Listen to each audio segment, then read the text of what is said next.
So, welcome to this press conference with the Prime Minister of Norway, Jonas Gahr Støre, and the Nobel Peace Prize Laureate, Maria Corina Machado. First, we will open up for two short introductions, and then we will open up for questions. So, please, Prime Minister. Well, first, I'd like to express a very warm welcome on behalf of the government of Norway, and may I say on behalf of all Norwegians, to this year's Nobel Peace Prize Laureate, Maria Corina Machado. To see you safe and sound at last. We waited for you, and I told you today that that Nobel ceremony was not without you.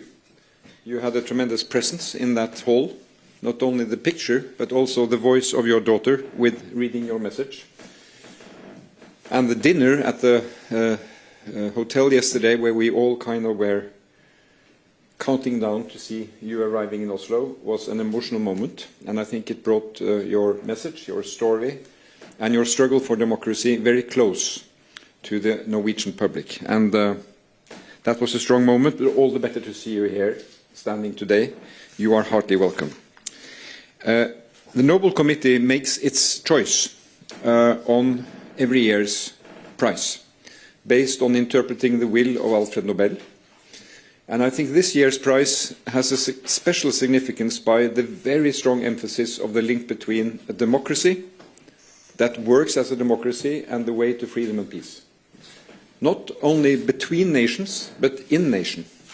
So in Venezuela, we have a situation where authoritarian regime is waging war on its people, with millions of refugees and injustice.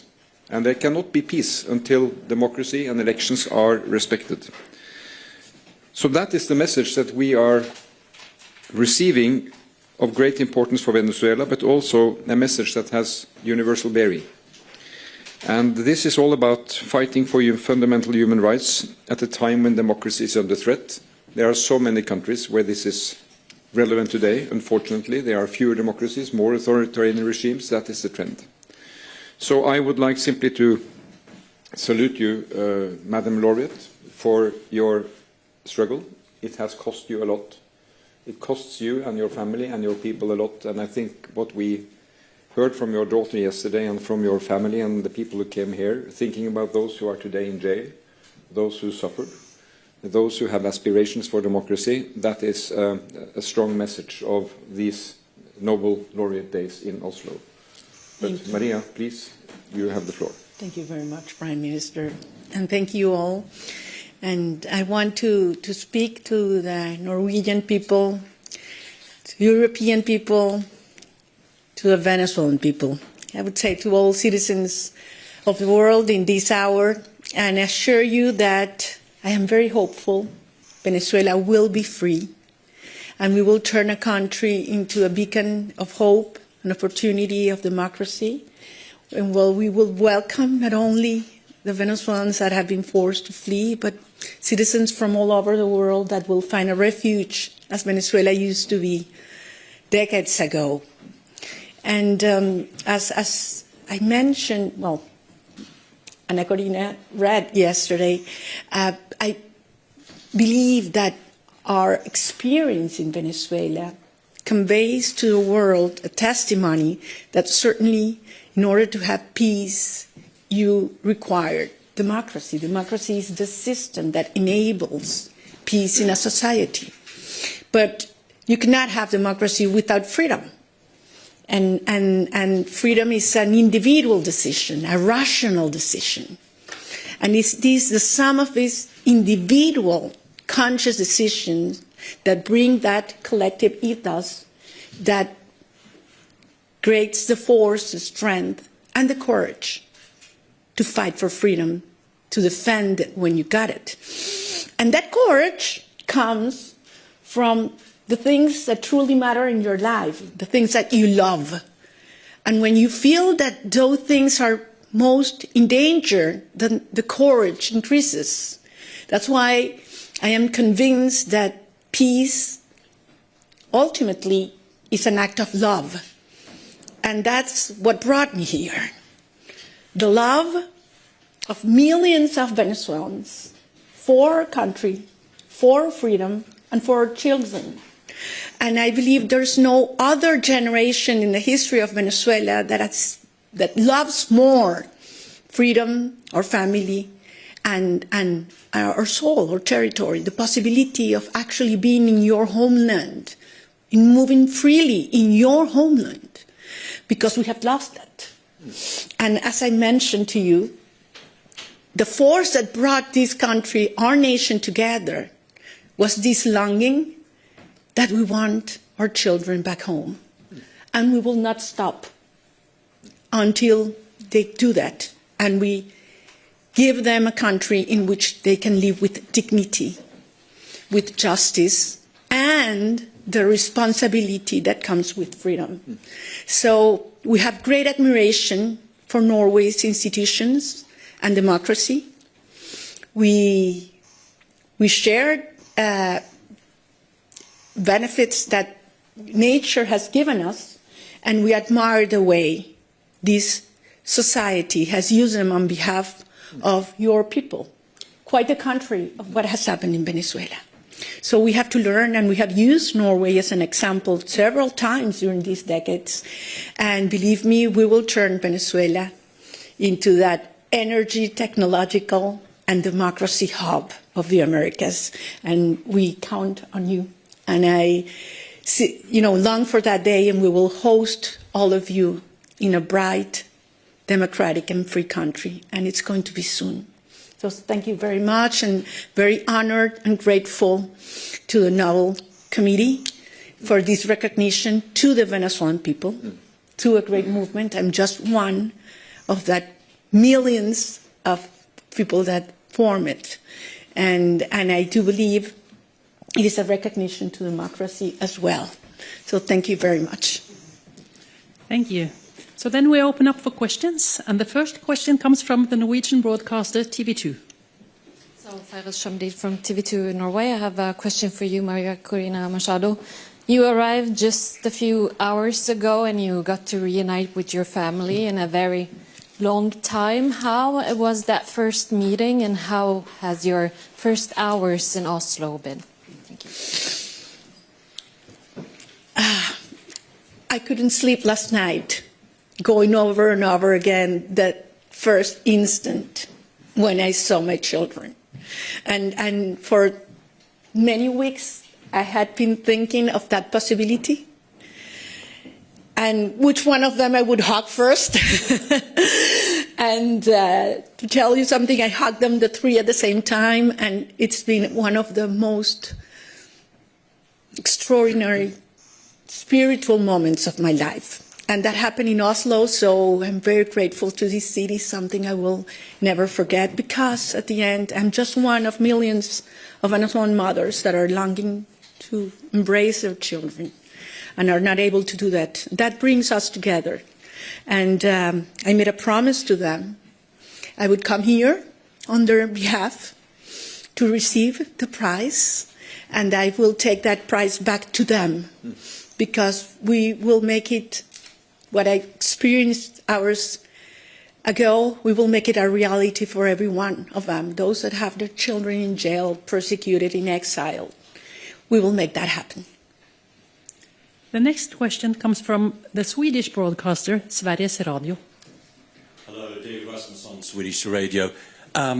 Yesterday, the US seized a ship outside the coast of Venezuela. Would you welcome a US military intervention in Venezuela? Look, some people talk about invasion in Venezuela, the threat of an invasion in Venezuela, and I answered, Venezuela has been already invaded. We have the Russian agents, we have the Iranian agents, we have terrorist groups such as Hezbollah, Hamas, operating freely in accordance with the regime.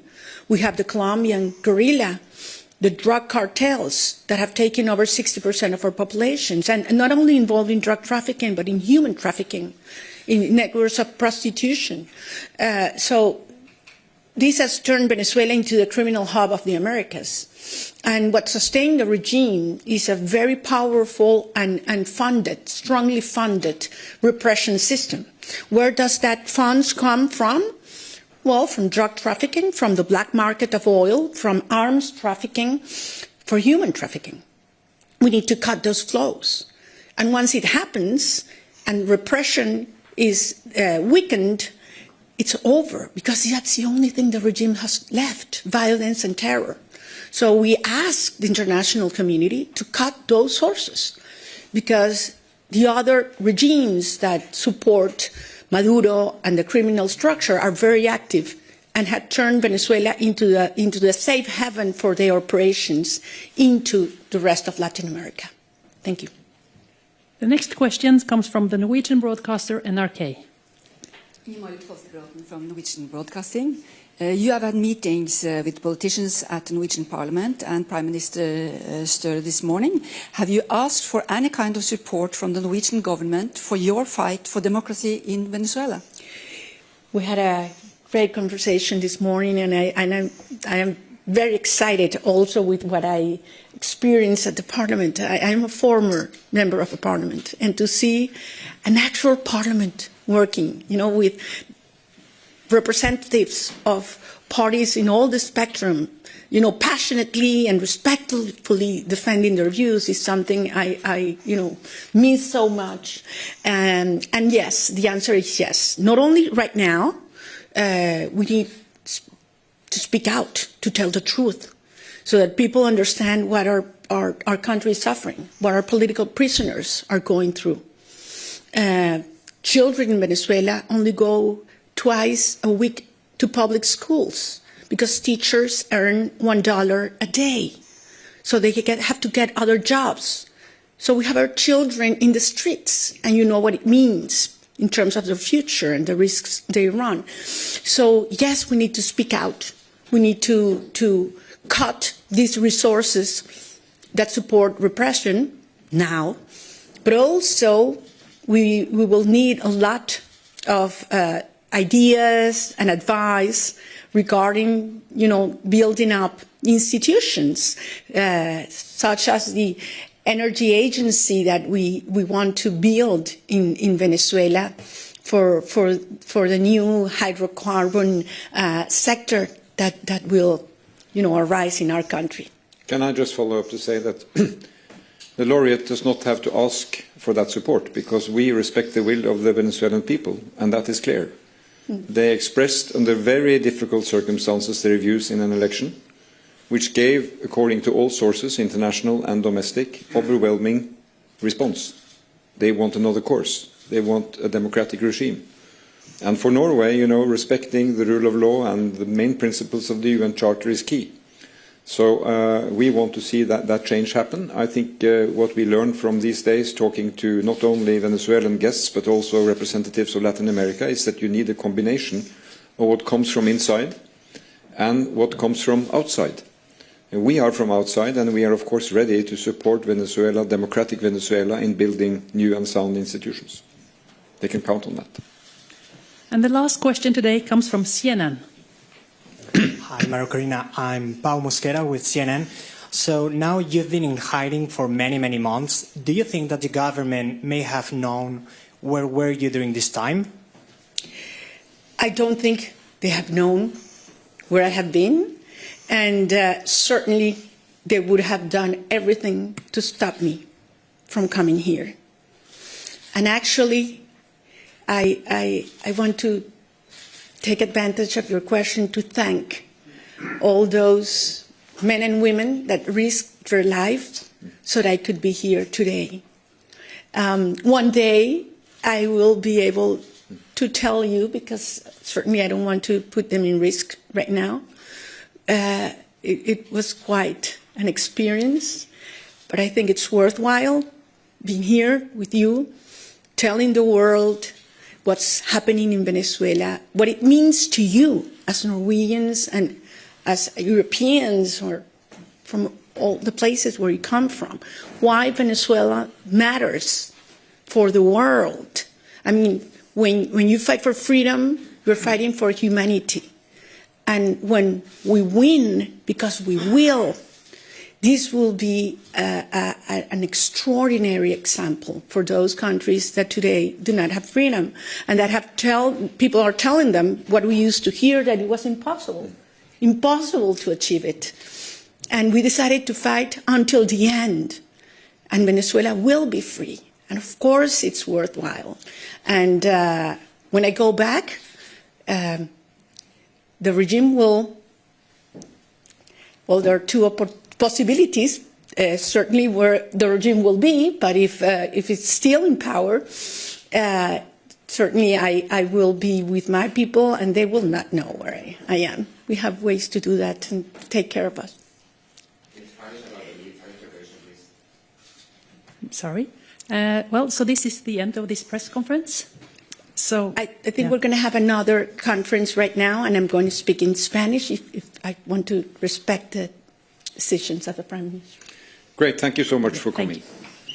Thank you very much.